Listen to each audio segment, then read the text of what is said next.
She is a digital marketing specialist who can spin the meanest website around. And he's host of the TV show Buzz, which features nonprofit organizations receiving marketing makeovers. Here on Buzz for Good, we talk all things nonprofit, the people they serve and the good they do. And we talk to creative professionals and provide marketing tips and tools to help your nonprofit achieve more. That's right. Buzz!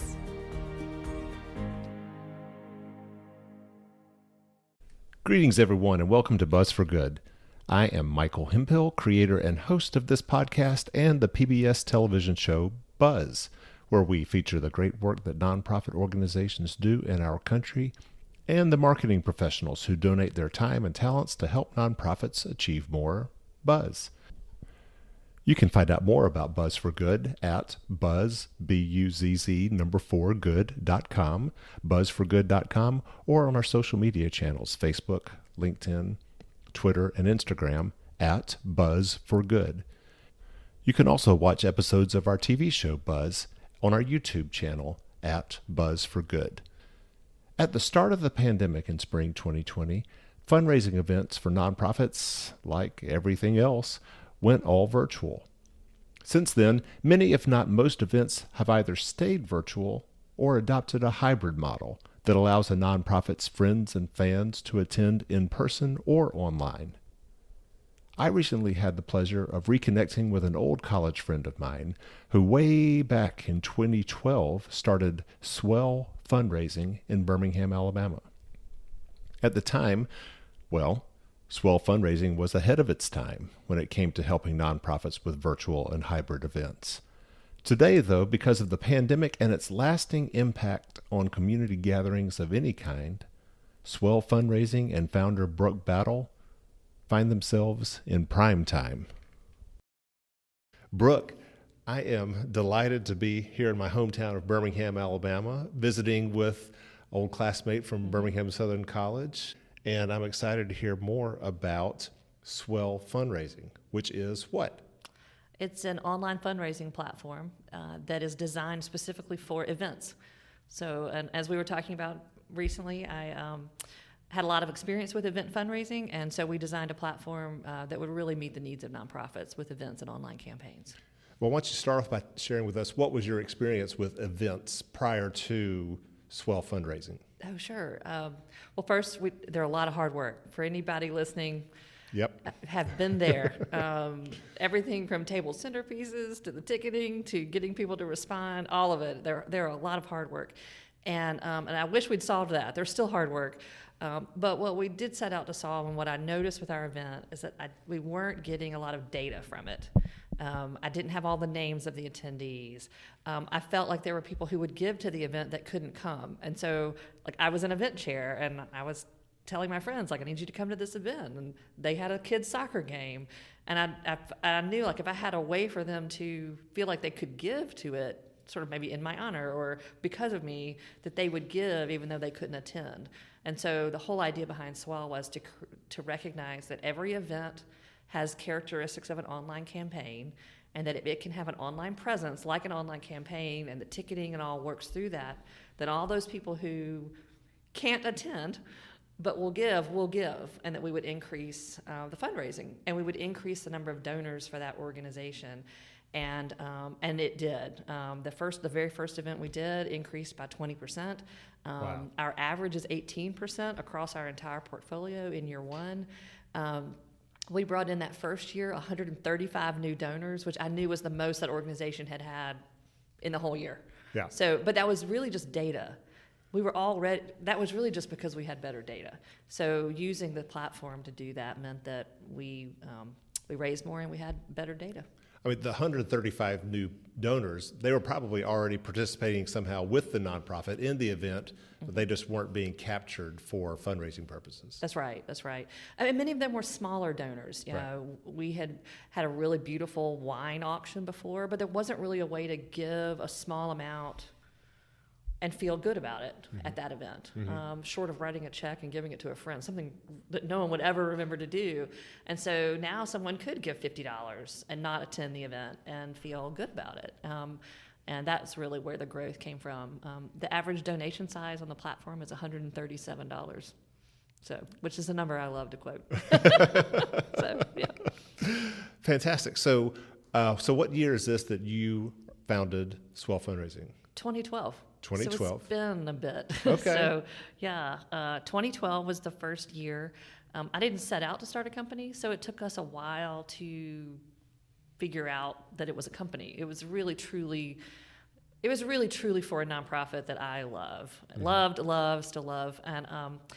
And so it really wasn't thinking of, we want to build a software company to serve nonprofits. It had a very immediate need. And so it did take 2 years after that for me to really morph that work into a company. So I always think 2014 is really when I really came out with a product that could be used by a lot of other nonprofits. So, but we actually live streamed. That very first event in 2012 was a hybrid event.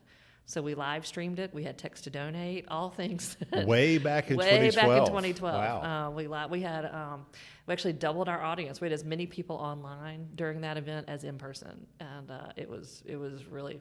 We made a lot of mistakes, which I happily share with clients who are now running hybrid events, because there's some mistakes you make when you're not thinking about what that virtual audience's experience is, and we made all those mistakes, but. Well, I think all nonprofits are familiar by now with hybrid events it's kind of still in the midst of COVID, and we'll get to that in a little bit. I want to talk a little bit more about the growth of Swell. And so 2014, you officially kind of launched. Over the years, up till COVID, how many nonprofits do you count as clients? We have just over 200 nonprofit clients. Prior to COVID, it was around 200. Right. That did jump up to about 350 Wow. with COVID. And I'm never shy to share that when we started in 2014, it was too much technology. We were selling a virtual platform, a hybrid platform. We were talking about some of the things that are being talked about today, but that's what we were talking about. Is, in fact, our original tagline was "Go beyond the venue." That idea of getting outside of the four walls of the venue, and it was just too abstract. The market, the nonprofit world, was not buying that, and so I did spend a lot of time trying to sell something that the nonprofit world was not ready for. But they would say, but I really like your table process. Can I just have the table process? Or we really like your ticketing process. Or let's talk about text to donate. And I really learned to really focus on selling a great product and what people want. Yeah. And so from 2016 to 2020, we really focused in on our event management tools, the data capture, and really kind of shelved that virtual. We stopped talking about the virtual module completely for years until the pandemic hit again. So again, right. Which variation or variant? So COVID does strike though in spring 2020. Every nonprofit, of course, everybody's affected, but nonprofit wise, they're still figuring out, all right, how can we do fundraising, especially those nonprofits that were relying on events to raise their funding. So describe what is the virtual event that you specialize in. Sure. Thanks. We love it. Well, you can tell it's like our child. You asked me to talk about one of my children. So the virtual event that we have at Swell and there's several characteristics that make it really excellent for nonprofits. One is that the registration and ticketing process is completely integrated with how a person joins the virtual event. For many nonprofits, that became a very disconnected process, and so that created a place of confusion for guests. And that ends up becoming 100 emails to you asking, where's the link to the virtual event, right? So it's seamless. From the moment they buy the ticket, it's very clear where they're going to go, the reminder emails, all of that. So that's one factor that's really important. And then they're able to log in and see all of the chat, the live stream, and the giving all in one place. So let's rewind just a little bit and kind of give us an example of what a virtual event would be for a nonprofit. Oh, sure. Well, in 2020, it really ran the gamut of what a virtual event could be. For many, they just took their existing program from their luncheon event and filmed it. Right. And so they would Okay. have the speakers. I can remember the very first one in April is all the speakers were there, masked, distance on a stage. There's no audience, and they filmed essentially what they would have done during the program. The chair got up, the CEO got up, spoke. They showed the video that makes you cry, all of that, you know. A year later, they became a little more, and we learned and coached clients through this too, is that they turned a little more into a show, like what you do, like where you realize that the CEO can't talk for 5 minutes or you lose your audience. Right. Where you've got to create a lot of variability. And so I do think those programs all morphed a little bit as we learned. Okay, so in this hypothetical, it would be the nonprofit that typically had a luncheon where you would pay a certain amount for either an individual or a table to go and hear about the nonprofit's work and perhaps even make other donations while you're there. That's right. Okay, That's right. okay. So now virtually, it was really much the same, but we pivoted a lot of events that were in progress. So that one I'm talking about was a 1,500 person, actually it's a 1,200 person seated luncheon event. Whew. And we pivoted to a virtual in 3 weeks. And they ended up with 1,550 people online concurrently from 110 different cities watching this luncheon event. And the program really didn't change that much. It was just broadcast, and everybody was at home watching it, chatting with each other in the chat, giving, connecting that way. You know, does it replicate seeing a friend at a luncheon? No, we've learned, gosh, do we know that so well now. Right. But in April 2020, it was probably still very new and it felt like you could stay connected with the nonprofit.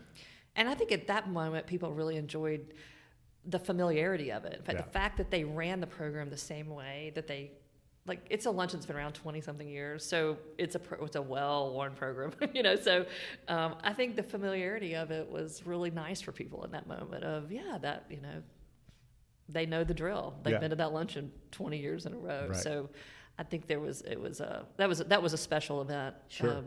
That was a really special event. So, but we've run some. There's some that are more like shows, like Dancing with the Stars, and those are easy because they really are shows. So, it's just a broadcast of the program exactly as it happens. Okay. The hardest ones are things that are very networking heavy, cocktail parties. It's hard to broadcast that. Right. Okay. So where is Swell Fundraising now, as far as in terms of the pandemic and providing hybrid fundraising options for nonprofits? What would you say has become the trend over the last 20 months now? Well, unfortunately, it's hard to mark a trend. That's been actually a hard part for our company is that the adoption of virtual has been in fits and starts as the pandemic has rolled on. And so, we very much, because we have believed for a long time there's merit in hybrid. There's merit in hybrid even outside of a pandemic. And so, obviously I mentioned our roots are in that for a reason. And that's it. Nonprofits reach more people. You raise more with hybrid. So so we are definitely marketing and pushing that hybrid model because we just think as a development director, you'll sleep better.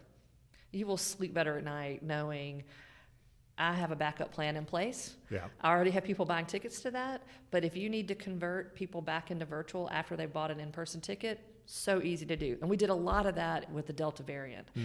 We had a number of hybrid events. In fact, those clients that were hybrid went along seamlessly. Sponsors that needed to go, you get that call from the sponsor that says we no longer authorize people to be in person. They all of a sudden had virtual tickets, and it was really easy to pivot but to move into a virtual option. And then we had calls from nonprofits that were panicked. And you cannot do a lot when you only have 2 weeks. Yeah. And so that's what I would say is to me, if it's not a trend, it should be hybrid events, have that virtual in place. There's merit in it anyway, and you're going to sleep a lot better. Yeah, I've noticed just in some of the in-person events I've been to over the last couple of months that, there's been, every one of them has had a hybrid option. There's been the opportunity to kind of tune in, even if it's just a Facebook live feed, or the event space where the event has been so much bigger than what it would have been before, just to kind of give people a little more breathing room. Right. There's probably been an outdoor option as well, just so you can escape to there if you need to. So I don't see that changing. I don't either. The feedback, there are a couple of things that are really neat about it. One is we're hearing back from nonprofits that there's a section of their donor base that likes being able to tune in online. Yep. Some of them are older, and they don't want to drive downtown to the venue. They like being able to tune in from home. Mm-hmm. So there's that factor. I think they also saw that there are people who are geographically stretched out that are fans of theirs that they Right. were missing. So Mm-hmm. there was this invisible piece that they saw through hybrid. The third thing that's been harder to put our finger on, but we've seen it through device usage at Swell, and stick with me here, is what we call event equity.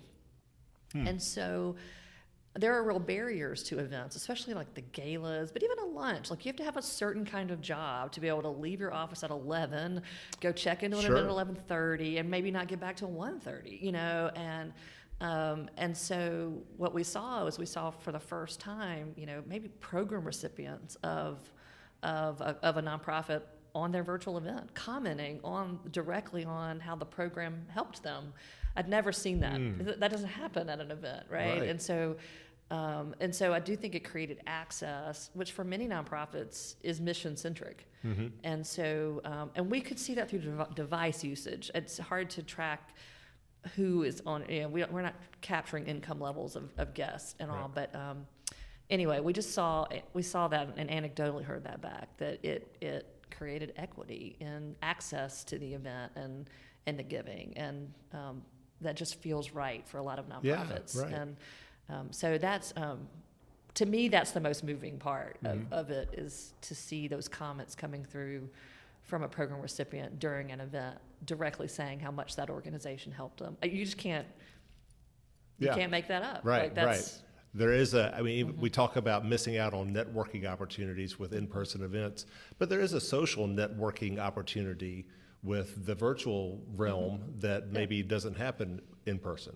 Right. Right. Right. You're not walking around liking or loving or emojing people's comments when you're in person. That's But true. social network, you can do that. Yeah. Nice. So it's fun. I love that piece of it, and we've really tried to think about how to put some numbers to that as well. It's just hard to without collecting too much data, which is a whole nother podcast on. Sure, right. We're trying not to collect too much data. Yeah. We're really very private about who was in our system and take data privacy very seriously. So it unfortunately we don't want to track that much data on somebody. Well, speaking of the data that you do collect, obviously.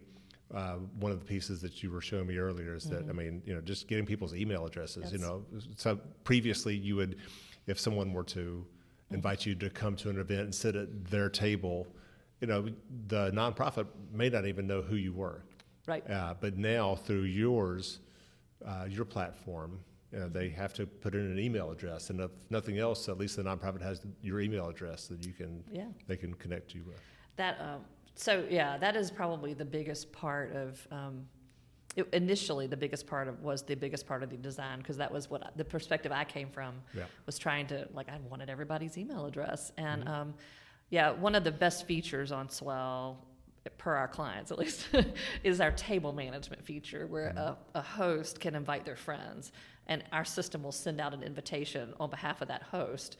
So it would say, you've been invited to this luncheon by Michael Hemphill. Can you attend? And I confirm. But in that process, you've verified my email, my mailing address, and so you have the vast majority of the names and addresses of all of the guests coming to that table. And that helps with pre-event communication tremendously. It helps with post-event communication.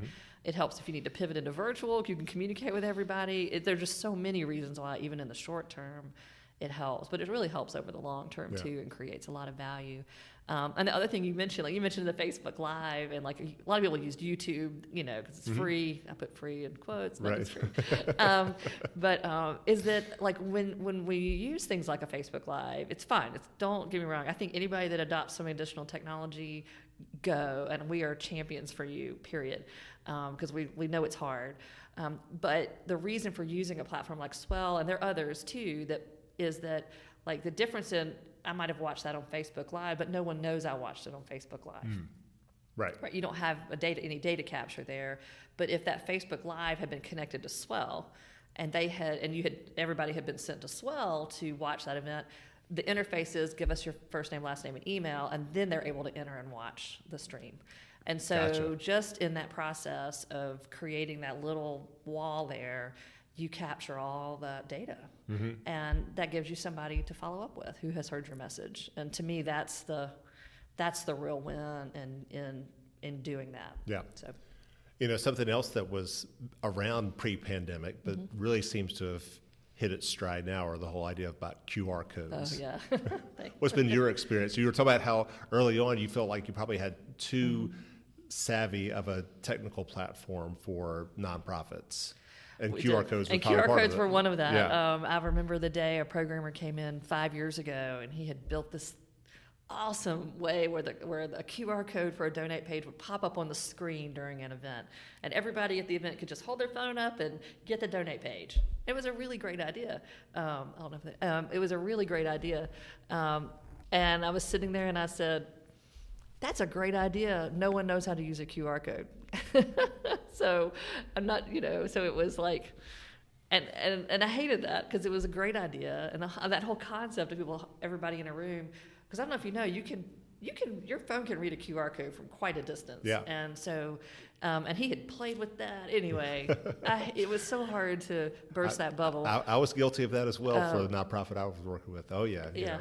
But today, people know how to use QR codes. Yeah. And so we're launching, we just launched in the last 2 weeks, QR codes as a feature on every event in our system. Every client has a QR code to a donate page. It's actually customizable, so you can make it different colors and put your logo in it. And we just think that that's a great technology. Yeah. And it's easier than text to donate. Lovely. Well, Brooke, great to reconnect. This was fun. This was fun. Yeah. And we'll look forward to continue working together in 2022. So, Can't wait. yeah, thanks so Can't wait. much. Yeah.